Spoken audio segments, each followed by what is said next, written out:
Przez 3 dni w hotelu w Głęboczku odbywało się seminarium dotyczące nowego spojrzenia na ludzkie ciało. Podstawowym założeniem taśm anatomicznych jest to, że ludzkie ciało nie funkcjonuje w częściach.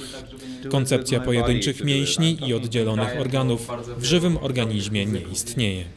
Wszystko jest ze sobą połączone i razem tworzy funkcjonalną, żywą jednostkę. Oznacza to, że w najbliższych 100 latach medycyna manualna, jaką znaliśmy dotychczas, może naprawdę bardzo mocno się zmienić. Dotychczas my analizowaliśmy ciało w bardzo mechanistyczny sposób. Mówiliśmy, że dany mięsień wykonuje ruch w danym wektorze, a okazuje się, że kiedy patrzymy na ciało jako system połączony przez powięź, jest ten ruch o wiele bardziej skomplikowany i leczenie wzorców ruchowych, które mogą mieć nasi pacjenci, musi brać pod uwagę o wiele szersze spektrum tego, co się dzieje w ciele, niż tylko poszczególny mięsień, który może być dysfunkcyjny. Spotkanie poprowadził światowy specjalista od terapii manualnej zajmującej się powięziową pracą strukturalną, Tom Myers. Ciało jest utrzymywane w całości przy pomocy biologicznej tkaniny. Nie jest ona podobna do tkanin, jakie tworzą nasze ubrania. Ma ona specyficzne właściwości, żeby pełnić swoją funkcję. Nazywa się ją powięzią, tkanką łączną. Jedną z jej właściwości jest umiejętność rozciągania się i utrzymywania tego rozciągnięcia. Innymi słowy, jest plastyczna. I tak jak plastelina, jeżeli wezmę jej kawałek i przyłożę siłę nacisku, to ona trwale się odkształci i nie powróci do poprzedniego kształtu, jak plastikowa torba na zakupy.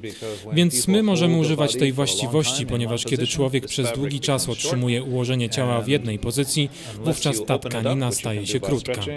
Chyba że poprzez rozciągnięcie, terapię manualną czy rehabilitację pomożemy ciału przywrócić do swojej naturalnej długości. I można tego dokonać w bardzo wielu przypadkach, u osób po zabiegach operacyjnych, urazach, ponieważ w takich przypadkach tkanina ta staje się za krótka. Możemy również używać tych technik dla sportowców, tancerzy, aktorów, ludzi, którzy chcą uzyskać jak najlepszą wydajność i efektywność, ponieważ nawet rzeczy, które przytrafiają się nam w dzieciństwie, to jakie emocje w sobie nosimy, wszystko to może wpłynąć na skrócenie tej tkaniny, a zmiany tego stanu rzeczy mogą spowodować, że ci ludzie będą mogli osiągnąć jeszcze większą wydajność w swoich zawodach. Kurs trwał 3 dni, podczas których oprócz teorii odbywała się również praktyka. Tematem spotkania jest taśmy anatomiczne, czyli anatomy trains. To jest właśnie koncepcja taśm powięziowo-mięśniowych, czyli tego, jak mięśnie łączą się ze sobą w ciele, tworząc długie struktury, które są jakby linami konstrukcyjnymi utrzymującymi postawę naszego ciała. Podczas tych 3 dni będziemy analizować wszystkie taśmy, które zostały wyróżnione przez Toma w ciele.